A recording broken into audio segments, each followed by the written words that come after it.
નમસ્કાર વિદ્યાર્થી મિત્રો, તો આજે આપણે નવા પ્રશ્નની ચર્ચા કરશું. આપણો પાઠ 5મો ચાલુ છે. 5મા પાઠનું નામ આપણે એક વખત રિપીટ કરીએ તમને ખ્યાલ આવી જશે કે પરિવર્તનની સામાજિક અને સાંસ્કૃતિક પ્રક્રિયાઓ. પરિવર્તનની સામાજિક અને સાંસ્કૃતિક પ્રક્રિયા. વિદ્યાર્થી મિત્રો, આપણે માત્ર ભારતને અનુલક્ષીને કે ભારતની અંદર પરિવર્તનની જે છે વાતો અને સાંસ્કૃતિક પ્રક્રિયાઓ એ કેવી રીતે જે છે વિકાસ પામી છે એની આપણે આ પાઠની અંદર ચર્ચા કરવાની છે. હવે લાસ્ટ જે વિડિયો હતો એની અંદર આપણે પ્રશ્ન જોયો હતો પશ્ચિમીકરણના પાસાઓ. પ્રશ્ન નંબર 3, પશ્ચિમીકરણના પાસાઓ ટૂંકમાં જણાવો. અને હવેનો આપણો જે પ્રશ્ન છે એ વૈશ્વિકીકરણના લક્ષણો જણાવો. વિદ્યાર્થી મિત્રો, હવેનો આપણો પ્રશ્ન કયો છે? વૈશ્વિકીકરણના લક્ષણો જણાવો. વિદ્યાર્થી મિત્રો, એક ખાસ નોંધ, તમારા માટે એક ખાસ નોંધ અહીં લખેલી છે કે બધા પ્રશ્નો નોંધ. વિદ્યાર્થી મિત્રો, તમે બધા જે છે આ વિડિયોઝ જોતા નથી અને જોઈને જે છે લખીને મોકલતા નથી, તો હવે તમને જે છે વિડિયો ફરજિયાત જોવાનું છે અને આ જે આપણે પ્રશ્ન આજનો ચલાવીએ છીએ અથવા તો અગાઉનો પ્રશ્નો ચલાવ્યા છે એ પ્રશ્નો તમે ફરજિયાત મને લખીને મોકલવાના છે. જો બધા પ્રશ્નો નોટબુકમાં લખી અને WhatsApp ઉપર મોકલવા ફરજિયાત છે. આ તમે પ્રશ્નો જે છે લખશો, લખી અને મને જે છે એ WhatsApp ઉપર દરરોજના જે છે આજનો વિડિયો છે તો તમે અત્યારે 9 વાગ્યા સુધીમાં, રાત્રે 9 વાગ્યા સુધીમાં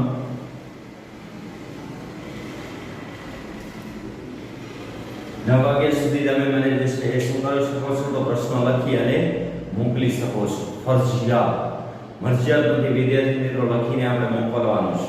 હવે આપણે જે છે એ શું કરશું? તો ડાયરેક્ટ જે છે આપણે ચર્ચા શરૂ કરીએ છીએ. હું બગાડી નાખું છું.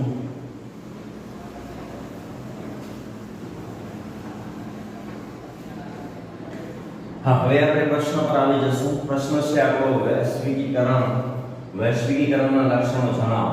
બરાબર વિદ્યાર્થી મિત્રો, પાના નંબર 59 ઉપર, પેજ નંબર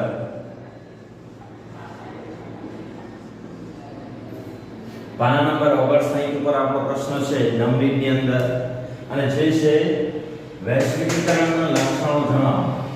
વિદ્યાર્થી મિત્રો, વૈશ્વિકીકરણના કુલ 9 લક્ષણો છે, પરંતુ આ વિડિયોની અંદર આપણે જે છે પહેલા 5 લક્ષણોની ચર્ચા કરશું.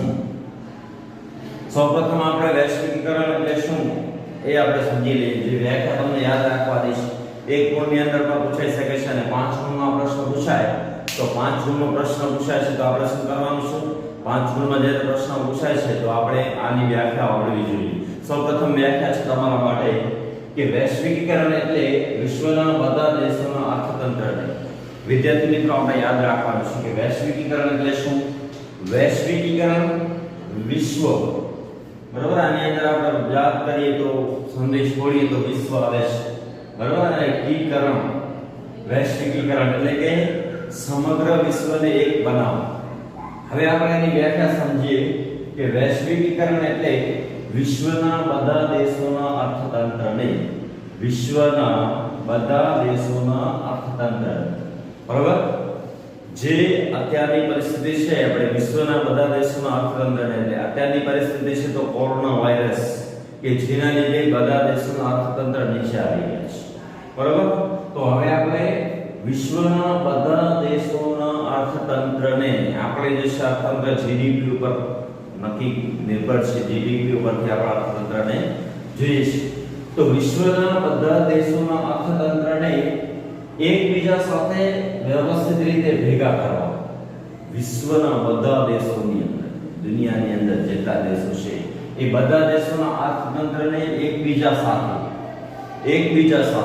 ભારતનું અમેરિકા સાથે, અમેરિકાનું રશિયા સાથે, રશિયાનું ચીન સાથે, ચીનનું જર્મની સાથે, જર્મનીનું ઇંગ્લેન્ડ સાથે, ઇંગ્લેન્ડનું ભારત સાથે, વિશ્વના બધા દેશોના અર્થતંત્રને એકબીજા સાથે, બરાબર, એકબીજા સાથે શું કરવાનું છે? વ્યવસ્થિત રીતે ભેગા કરવા. વ્યવસ્થિત રીતે ભેગા કરવા એટલે આપણે ભેગા કરશું તો શું ફાયદો થશે? તો પરિણામે આખું વિશ્વ એક સુવ્યવસ્થિત વિશાળ બજાર બની જાય છે.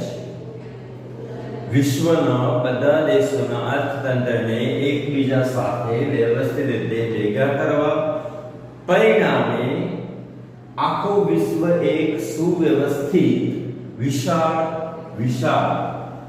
મોટું સુવ્યવસ્થિત એટલે શું?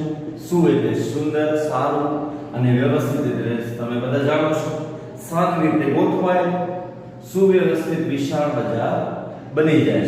હવે તમને જે છે વ્યાખ્યા એક વખત મારી સાથે રિપીટ કરવાની છે. ઈઝી વ્યાખ્યા છે. વૈશ્વિકીકરણ એટલે શું? વૈશ્વિકીકરણના લક્ષણો જણાવો. તો આપણે યાદ રાખશું કે વૈશ્વિકીકરણ એટલે વિશ્વના બધા દેશોના અર્થતંત્રને એકબીજા સાથે વ્યવસ્થિત રીતે ભેગા કરવા,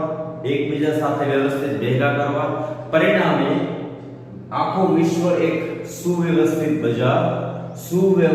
વિશાળ બજાર બની જાય છે. આખું વિશ્વ એક સુવ્યવસ્થિત વિશાળ મોટું બજાર બની જાય છે. હવે આપણે જે છે વધારે સમય ન લેતા ડાયરેક્ટ આપણે વૈશ્વિકીકરણની પ્રક્રિયા જે છે એ કેવી છે તેના લક્ષણો આપણે શરૂ કરીએ. તો વૈશ્વિકીકરણ એક જટિલ પ્રક્રિયા છે. જટિલ પ્રક્રિયા એટલે શું? આખા વિશ્વને એક બનાવવું એ કોઈ નાની વાત નથી. વિશ્વની વૈશ્વિકીકરણ એક એવી જટિલ પ્રક્રિયા છે કે બહુવિધ પાસા ધરાવતી પ્રક્રિયા છે. બહુ એટલે ઘણા અને વિધ એટલે અલગ અલગ પ્રકારના. બહુવિધ પાસા ધરાવતી પ્રક્રિયા છે, એટલે કે ખૂબ જ અલગ અલગ પાસા ધરાવતી પ્રક્રિયા છે. નવીન શોધ અને પ્રસારણ સૂચવતી પ્રક્રિયા છે. નવીન એટલે ન્યુ, બરાબર? ન્યુ શોધ પ્રસારતી સૂચવતી પ્રક્રિયા છે. એટલે કે એક દેશમાં ઇન્વેન્શન થાય છે, શોધખોળ થાય છે, તો એ શોધ બીજા દેશને જે છે એ પ્રસારણ થાય છે. અત્યારે આપણે જે ઓપ્પો, વિવો, ચાઇનાના જે ફોન છે એનો ઉપયોગ કરીએ છીએ, તો હવે એ આપણા દેશની અંદર જે ઉપલબ્ધ થતા છે અને બીજા દેશથી આપણે જે મંગાવીએ છીએ, તો એ બંને દેશો વચ્ચે આપણે શું કરીએ છીએ? એક આદાન પ્રદાનની પ્રક્રિયા કરીએ છીએ અને એક વિશાળ બજારને જે છે એ સૂચવતી પ્રક્રિયા છે. તો જ્યાં નવીન શોધ અને પ્રસારણ સૂચવતી પ્રક્રિયા છે. પછી નાગરિક અધિકાર, એટલે કે ભારત દેશનો નાગરિક છે કે બીજા દેશને જે નાગરિક અધિકારો અને માનવતાની ચેતના જગાવતી પ્રક્રિયા છે. બીજા દેશના લોકો આપણી પાસે આવશે, આપણા દેશના લોકો પણ બીજી જગ્યાએ જશે, બરાબર? જેમ આપણી પાસે ફોરેનર આવે છે, માનવ ચેતના જગાવતી પ્રક્રિયા છે. આપણો ભારત દેશ ખૂબ જ સારી એવી સંસ્કૃતિ ધરાવતો દેશ છે. વાસુદેવ કુટુંબકમ, બરાબર? પછી અતિથિ દેવો નમઃ, અતિથિ દેવો ભવ, બરાબર? અતિથિ દેવો ભવ એટલે શું? મહેમાન જે છે ભગવાન સમાન છે. તો આપણે ઓલરેડી માનવતા જગાવતી પ્રક્રિયા છે, આપણે ઓટોમેટિકલી આ બધી બાબતો પહેલાથી જ આપણી પાસે છે. પછી વૈશ્વિક સંસ્કૃતિ એ લોકો ભારતની અંદર આવશે. ભારતના લોકોનો પહેરવેશ, ભારતના લોકોનો ખોરાક, ભારતના રહેણી-કહેણી, જીવન નિર્વાહની રીતો બધી જ જે છે જોશે. આપણે એવી રીતે બીજા દેશોની અંદર જોશું તો એમનો પહેરવેશ, એમની રહેણી-કહેણી, એમની જે છે રીત રિવાજો, પરંપરાઓ બધું જે છે સાંસ્કૃતિક વૈશ્વિક સંસ્કૃતિની વાત અહીં છે. આપણે હવે વન બાય વન એક મુદ્દો સમજીએ જેથી તમને ખ્યાલ આવી જશે. તો આપણો પહેલો મુદ્દો છે જટિલ પ્રક્રિયા છે કે વૈશ્વિકીકરણ એક એવી જટિલ પ્રક્રિયા છે. આપણે આખો બોર્ડ સાફ કરી અને આની અંદર આપણે વ્યાખ્યાને સમજી લીધું છે. હવે એની અંદરના મુદ્દાને આપણે સમજી લઈએ. જટિલ પ્રક્રિયા છે. તો આપણે ડાયરેક્ટ યાદ શરૂઆત કરશું કે જટિલ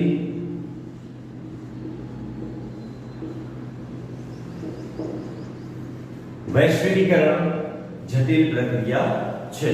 તો વધારે સમય ન લેતા આપણે ડાયરેક્ટ જે પ્રશ્નની શરૂઆત કરીએ કે વૈશ્વિકીકરણની પ્રક્રિયા જટિલ છે.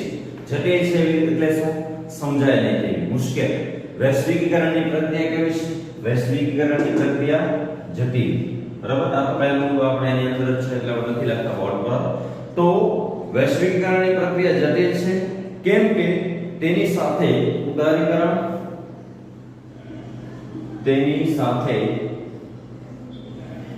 ઉદારીકરણ અને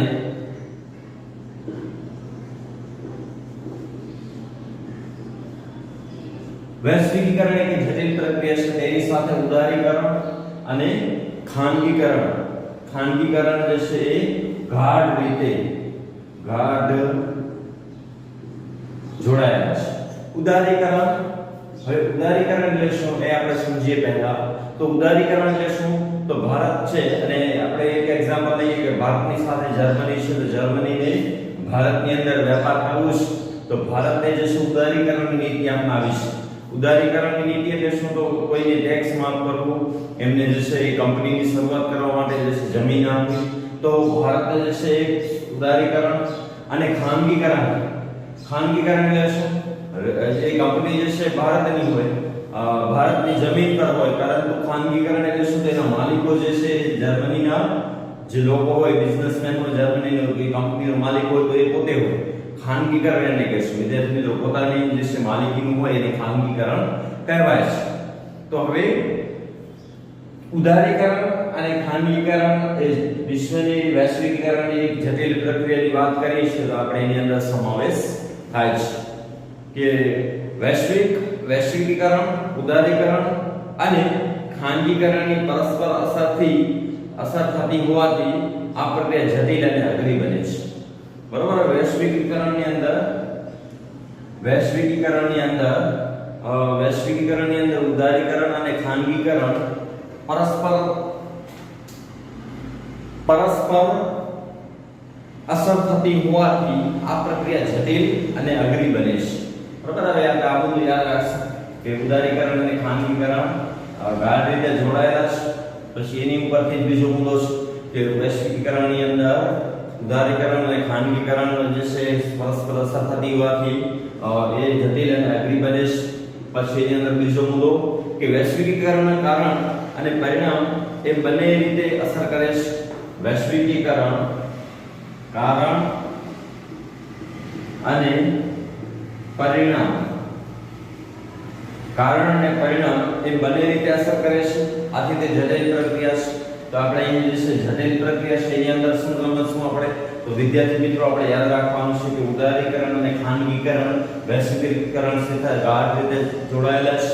અને પછી બીજા મુદ્દામાં લખવાનું છે કે વૈશ્વિકીકરણ અને ઉદારીકરણ અને ખાનગીકરણ પરસ્પર એકબીજા સાથે સંકળાયેલા છે, તેથી વૈશ્વિકીકરણની પ્રક્રિયા જટિલ પ્રક્રિયા છે. પછી આથી તે જટિલ પ્રક્રિયા છે. બરાબર. હવે આપણે બીજા મુદ્દાની શરૂઆત કરશું. આ તો આપણો પહેલો મુદ્દો. હવે બીજા મુદ્દાની અહીં આપણે ચર્ચા કરીએ કે બહુવિધ પાસા ધરાવતી પ્રક્રિયા છે. બહુવિધ પાસા ધરાવતી પ્રક્રિયા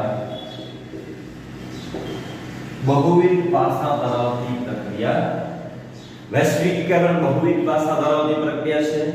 તો એની એ મુદ્દો પણ આપણે સમજીએ કે વૈશ્વિકીકરણ આર્થિક, રાજકીય, સામાજિક, સાંસ્કૃતિક વગેરે બહુવિધ પાસા ધરાવતી પ્રક્રિયા છે. જો બહુવિધનો મતલબ થશે ઘણા બધા. બહુવિધનો મતલબ શું થાય છે? ઘણા બધા. તો હવે ઘણા બધા પાસાનું આપણે નામ લઈ લઈએ. તો પહેલું છે વૈશ્વિકીકરણ આર્થિક. એક પાસો આર્થિક પાસો, જેની અંદર આપણે કેટલો વિકાસ કરે છે, પૈસાની બાબતો એ સમાવેશ થશે. પછી આર્થિક, પછી રાજકીય. બરાબર. બીજો પાસો કયો છે? રાજકીય. ત્રીજો પાસો કયો છે? સામાજિક. પછી સાંસ્કૃતિક. તો સાંસ્કૃતિક વગેરે.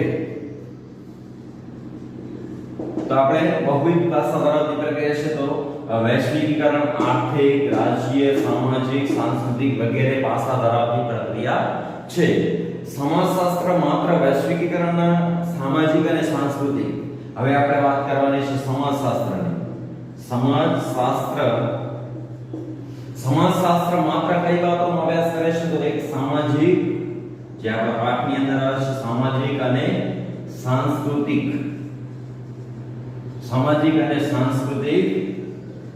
સાંસ્કૃતિક બાબતોનો જે છે એ પાસાઓનો, તેના પરિણામોનો અભ્યાસ કરે છે. હવે જે વૈશ્વિકીકરણની પ્રક્રિયા છે, વૈશ્વિકીકરણની પ્રક્રિયા કેવી છે? બહુવિધ પાસા ધરાવતી પ્રક્રિયા છે. બહુવિધ પાસા ધરાવતી પ્રક્રિયા છે તો એની અંદર કયા કયા પાસાઓ છે? પહેલું છે આર્થિક, રાજકીય, સાંસ્કૃતિક અને સામાજિક. એવી રીતે અલગ અલગ પાસાઓ આપણે લખવાના છે વગેરે વૈશ્વિકીકરણની પ્રક્રિયા.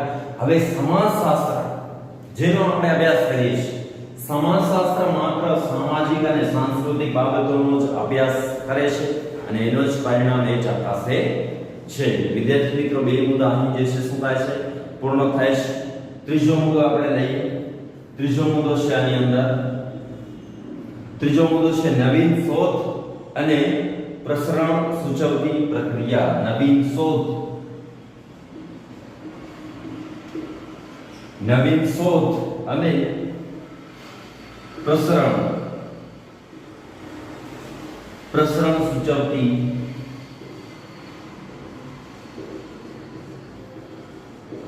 નવીન શોધ એટલે કે નવી શોધખોળ. પ્રસરણ એટલે ફેલાવ, પ્રસરણ એટલે ફેલાવ. નવીન શોધ અને પ્રસરણ સૂચવતી પ્રક્રિયા છે. તો વૈશ્વિકીકરણની પ્રક્રિયા દ્વારા નવા ઉદ્યોગો અને નવા યંત્ર વિજ્ઞાનોની શોધને પ્રોત્સાહન મળ્યું છે. વૈશ્વિકીકરણ એની અંદર આપણો ત્રીજો મુદ્દો છે. નવીન શોધ અને પ્રસરણ. પ્રસરણ એટલે ફેલાવ. નવીન શોધ તમે બધા જાણો છો, જે અલગ અલગ જે શોધો થઈ છે તે નવીન શોધ અને પ્રસરણ એટલે એ જે છે ફેલાવ. તો નવીન શોધ અને પ્રસરણ થતે જે છે એ આપણા મુદ્દાની અંદર આવે છે કે વૈશ્વિકીકરણની પ્રક્રિયા દ્વારા નવા ઉદ્યોગો, બરાબર, વૈશ્વિકીકરણની પ્રક્રિયા દ્વારા નવા ઉદ્યોગો અને નવા યંત્રો